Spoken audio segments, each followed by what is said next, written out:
পটিয়া আব্দুর রহমান সরকারি বালিকা উচ্চ বিদ্যালয়ে 2 দফায় সংগঠিত চুরির ঘটনা ঘটে। এই ঘটনাত বিদ্যালয়ের প্রধান শিক্ষক মোহাম্মদ আব্দুল আজিজ ফটিয়া থানাত লিখিত অভিযোগ দায়ের করে। অজ্ঞাতনামা সুরল প্রতিষ্ঠানের দুয়া একাডেমিক ভবন হইতে বৈদ্যুতিক সার্ভিস তার চুরি করে লই গিয়ে বলে অভিযোগত উল্লেখ করা হয়। দিবাগত রাত্রে প্রশাসনিক ভবন এবং একাডেমিক ভবন 3 এই বিল্ডিং এর তার যেটা সংযুক্ত তার রেল 3 ফেজ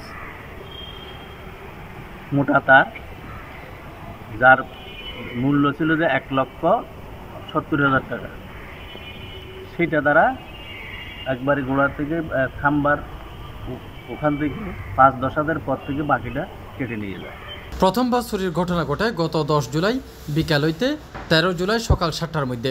এই সময় বিদ্যালয়ের মূল একাডেমিক ভবন হইতে বৈদ্যুতিক খুঁটির সংযোগকারী 16 RM প্রায় 100 গজ তার, যার আনুমানিক মূল্য 1,75,000 টাকা চুরি হয়।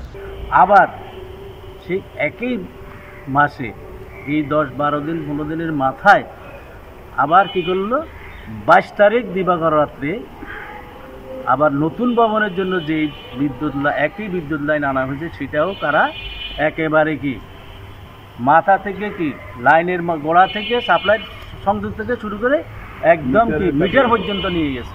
এটা তো আনুমানিক আমার দৃষ্টিতে এটার মূল্য হবে 2 লক্ষ টাকার উপর। ইয়ার পরে চুরির ঘটনা ঘটে 22 জুলাই বিকাল হইতে 23 জুলাই সকাল পর্যন্ত। এবার চোরের দল বিদ্যালয়ের নতুন একাডেমিক ভবন হইতে একই ধরনের বৈদ্যুতিক সার্ভিস তার চুরি করে লই যায়, যার আনুমানিক মূল্য 1,80,000 টাকা। এখানে এখন পুরোটা বিল্ডিংটা একেবারে অন্ধ।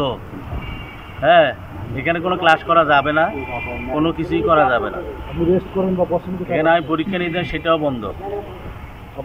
ঠিক আছে, এখন ওই নতুন ভবনের ভিতরে যতটুকু করা পুরান ভবনে আমরা আছি এখন বর্তমানে। তবে এইখানে লাইন লাগাইতে হলে এখন আমাকে স্কুল থেকে যতটুকু তার ক্ষয়ে গেছে, খোয়া গেছে বা চুরি হয়েছে ততটুকু তার কিনে আনে আবার কি সংযোগ দিতে হবে, যেটা একটা কি স্কুলের জন্য বিরাট একটা অঙ্কের টাকা ব্যয় করতে হবে।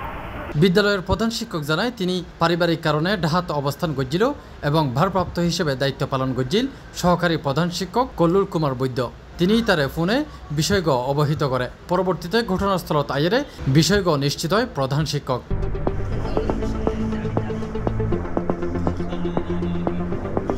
দুই দফা চুরির ঘটনাত বিদ্যালয়ের ব্যাপক আর্থিক ক্ষতি হইয়ে বলে কর্তৃপক্ষ জানাইয়ে। এই বিষয়ে দ্রুত তদন্তপূর্বক আইনানুগ ব্যবস্থা গ্রহণে প্রশাসনের সহায়তা কামনা করা হইয়ে। C+ TV, Chittagong.